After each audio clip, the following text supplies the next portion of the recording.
If you've ever asked whether oral estrogen or vaginal estrogen is safer, the honest answer is that you're actually asking the wrong question.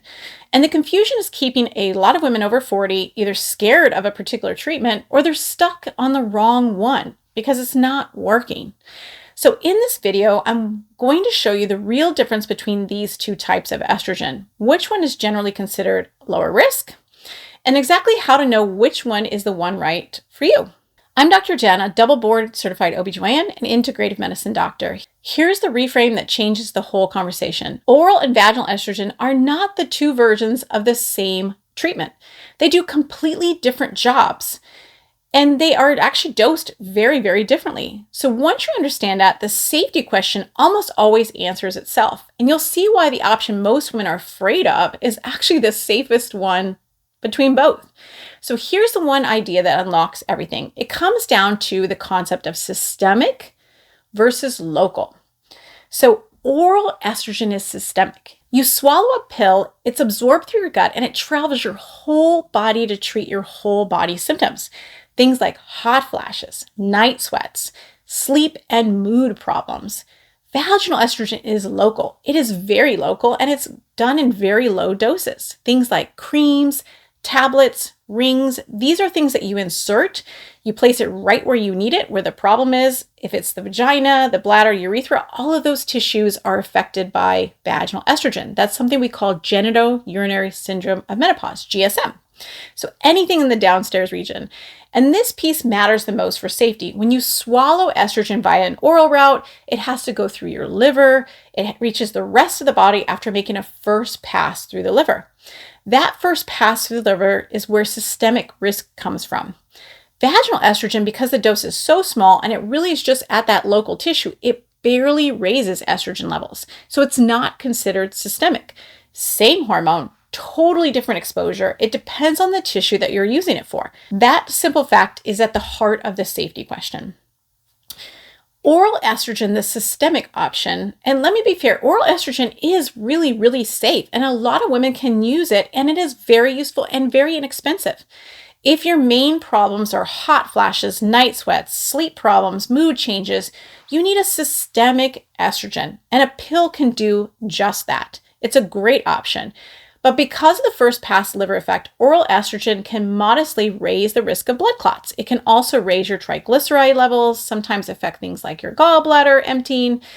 And for some women, that trade-off is not okay. So for most women that are healthy, they can actually take oral estrogen without a problem. There's very, very, very minimal risk.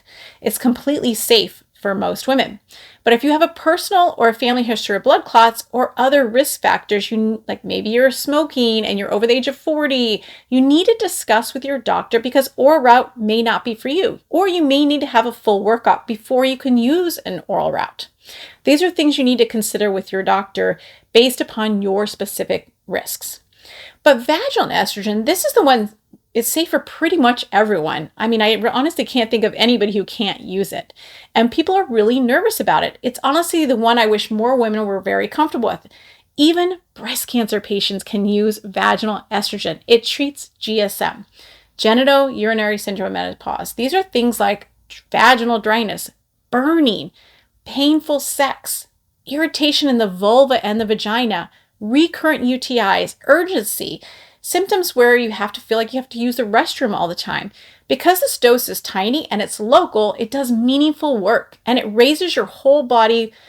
It doesn't raise your whole body blood levels.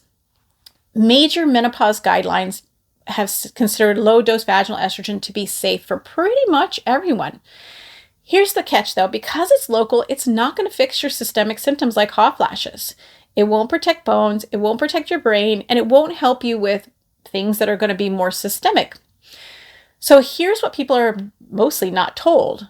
There's actually a third option that solves the safety risk and worry for a lot of women and gives them that systemic estrogen that they need. And this is specifically what I want to talk about in the next 60 seconds. So stay with me because this part might actually be the right choice for you. So this third option is transdermal. So it is actually systemic estrogen for hot flashes, night sweats, sleep issues, but the clot risk, similar to clot risk that happens with a pill, does not happen with the transdermal option. So if you want the oral option systemic, but you can't because of your clot risk, this may be even a better choice for you. And some women just choose transdermal option because they don't want to remember something every single day. Transdermal options can be patch, gel, mist, or spray, essentially. These are absorbed through the skin because they skip that first pass metabolism through the liver. Transdermal estrogens don't carry the same clot risk that oral estrogen does. And when I say that, I mean blood clots specifically. So for a lot of women, the safest systemic choice is not the pill, but it's a patch or a gel. Both of these are FDA approved, and there are a lot of options available that you can even use your insurance. And if not, there are compounded options that are great as well. This is the comparison I dig into in another video. It's worth knowing before you ever fill a prescription. The video is about estradiol gel versus transdermal gel. And also I did a whole video on different hormone replacement therapy options. So here's the links if you're interested. Transdermal gel or patch skips the liver, and so you can use both estrogen systemic and vaginal. And in fact, that's the warning label that was taken off by the FDA in 2023. So it's important that you know that a systemic option and a vaginal option can be used together. It's not either or. Plenty of women use systemic estrogen for symptoms like hot flashes, night sweats, sleep problems, but they also use low-dose vaginal estrogen for vaginal symptoms, dryness, burning, painful sex, and just feeling better, right? Urinary symptoms. Nothing worse than having recurrent UTIs or feeling like you have to go all the time. And it's really common. You're not going to get overdosed or overtreated from using two. Now, you may have issues with side effects related to either one of them and may have to adjust those doses, but taking two is not contraindicated. The last thing I'll just note it is that the warning label that was taken off from the FDA because of the Women's Health Initiative done 23 years ago, it said all estrogens could potentially cause blood clots, breast cancer, stroke. That label was taken off in November 2025. I did do a video specifically about that, so you can check it out. And the reason why it was taken off is because you can't just across the board say that all estrogens cause these problems. That data has been now re-looked at, and we realize there are specific risks for different types of routes of estrogen and different types of estrogen. So those have to actually be sorted out with your physician, and you need to work with them on what is the correct dose for you.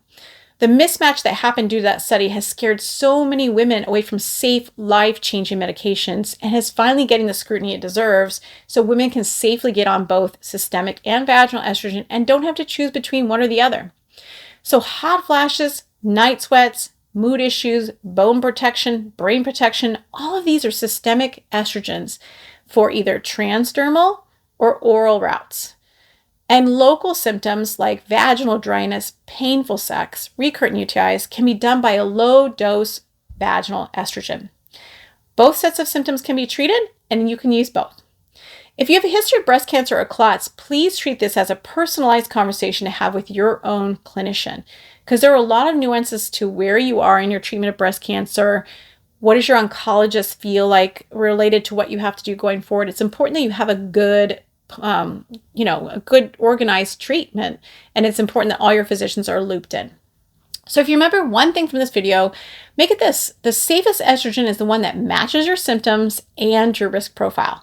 Local problems get local estrogen, such as low-dose vaginal estrogen in patches, in gels, creams, tablets, and oral and transdermal options are used for systemic problems.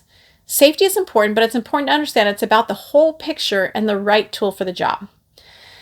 Okay, so now that the warning label I mentioned on vaginal estrogen has a real story behind it, if you want to dive deeper into hormone replacement therapy options, check out my video on hormone replacement therapy, A Doctor's Guide. And I'll leave it here, and I'll see you after the next video.